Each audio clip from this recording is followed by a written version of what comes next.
Hey, what's up guys? We are back for week 2 of the GPSL, and this week we played ErcaPerca and the St. Louis Rampardos, and he had a pretty threatening team. I had to build very carefully for it. I will go to the team builder video, or the team build of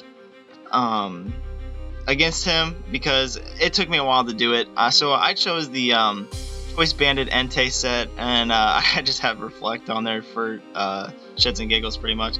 But, you know, basically just Sacred Fire, hitting at things really hard, and then Extreme Speed, just your basic Adamant set, and then also your basic Spec Sylveon set. I just put things like Shadow Ball to hit the Metagross, because that thing walls my Sylveon. And then, you know, Heal Bell, Baton Pass, just for filler. And then Physical Defensive Rotom to counter things like his, what did he have? His Metagross as well. That thing can't touch a Physical Defensive Rotom. And Infernape also, and then I have my Druddigon, and I have Mold Breaker on because of the Magic Bounce on the Sableye, so I can go right through and get up my rocks, or Toxic it, or Glare it, do anything I want. I just threw a Lumberry on there because I didn't really know what else to throw on it that would be very helpful. So, and then I also have Dragon Tail to phase things out. So that is my Druddigon set, and I chose the Choice Scarf Latios set just to try to, you know, catch something off guard, give it a Choice Scarf that's something. Give something a Choice Scarf that otherwise wouldn't want a Choice Scarf. So that is why I chose it, and I just chose Memento so I could maybe get off some decent momentum against my opponent. So that's why I have that, and then Draco and Thunderbolt for coverage options. Then also have a double banded team, so I ran Choice Banded Crobat as well. So I have Brave Bird, U-Turn, Facade, and Pursuit. I didn't run Hazard Removal because I didn't think it would be that type of game. So I just thought I'd get up my rocks and just start hitting hard. So that was my game plan for this, and I will show you guys the replay right now. So he goes ahead and leads with his Infernape, which I was totally expecting to lead with the Mega Sableye. So I was like, okay, that's fine. I do pack the Glare on this, and only Zapdos would take a Glare, so I said he's not bringing the Zapdos, or he's not going to switch into the Zapdos. So I go ahead and Glare this Infernape. I didn't know what Infernape it could have been. It could have been a Choice Scarf user, so I wanted to control its speed.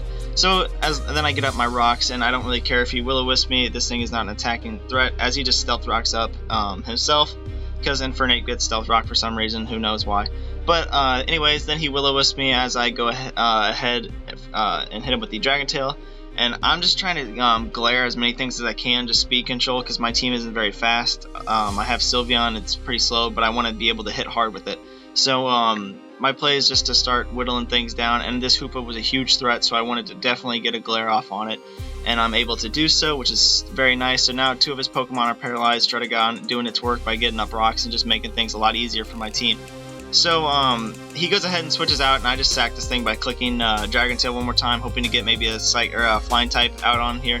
But he just goes back into Infernape to take more damage, and I hit him with the Dragon Tail, and he's taking even more damage. So the Infernape's already about at half, and we get the Hoopa again. So then Druddigon is going to go down to Burn, which is totally fine. I'm able to get a free switch into my Crobat and just go for the U-Turn, because U-Turn is 4 times...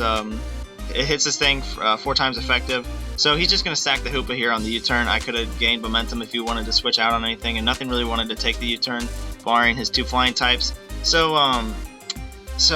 then I go into my Latios here, and I think he goes Metagross because he's running the Pursuit set Metagross. No, he goes Tornadus. So this is whenever I hit him with the Trick, because I don't want to be having him have the Assault Vest or the Life Orb. So I just go for the Trick, and I'm able to trick him. So he goes for the U-Turn, and I think he goes out into the Metagross to Pursuit Trap me. Yeah, he goes to the Metagross, and now he's trying to Pursuit Trap me. As I make a misplay, but it doesn't really matter in the end, because Latios is going to go down anyway. So I Memento a Clear Body Metagross, and it basically just fails. So my Latios goes down. I was going to die anyway. Pretty funny, but yeah, as I say, LOL, oops. But I go out to my Rotom because Rotom walls this thing to death, so he's going to have to switch. So I know I did go for the Will-O-Wisp, predicting maybe him to stay in on the off chance or something to Will-O-Wisp the Sableye because it does not have Magic Bounce yet. So I just go ahead and go for the Will-O-Wisp because nothing on his team really wants to switch into this, honestly, barring the Zapdos, but it doesn't want to take rocks damage. So I'm able to Hydro Pump the Infernape away, so that's 2 of his Pokemon down. and we are even at 4-4. So at this point, I'm in a pretty good situation here because his two biggest threats to my Infernape are down, and I'm able to get a Volt Switch off here as he, I think, Toxics me. What's he do? Yes, he just Toxics me, and I'm totally fine with that because Rotom's just going to be switching in and out of here as a pivot. So it's not going to be taking too much toxic damage. So I'm able to get a Volt Switch, and what's his Entei counter now that Infernape is down?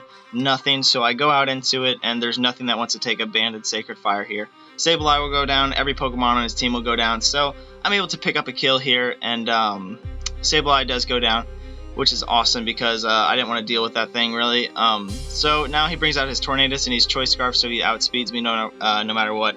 And I'm thinking I don't really need Crobat right now. He has two Pokemon that wall my Crobat, and he outspeeds my Crobat now with the Choice Scarf. So I hop into that thinking it's going to be sack fodder, but he does end up missing the Hurricane. Pretty unfortunate for him. Not that big of a deal though, as he switches out into his Zapdos, and I just click Brave Bird here. I don't really need Crobat at this point. I'm just getting damage off. And a Banded Brave Bird does a lot. I don't think he I think he had HP investment, not defensive investment, because that did a lot. So he's able to get back up to 45 with the leftovers, and I think I switch out. Yeah, I switch out into my Sylveon because I know I can take anything this thing wants to throw at me. Sylveon's special defense is insane, so I'm able to get out into my Sylveon. And I know he's going to switch out into the Metagross. He's not going to let this thing take a Specs Hyper Voice. So I go for the Shadow Ball because he has a reliable answer in Metagross. And it actually does a very good amount. It's non-stab.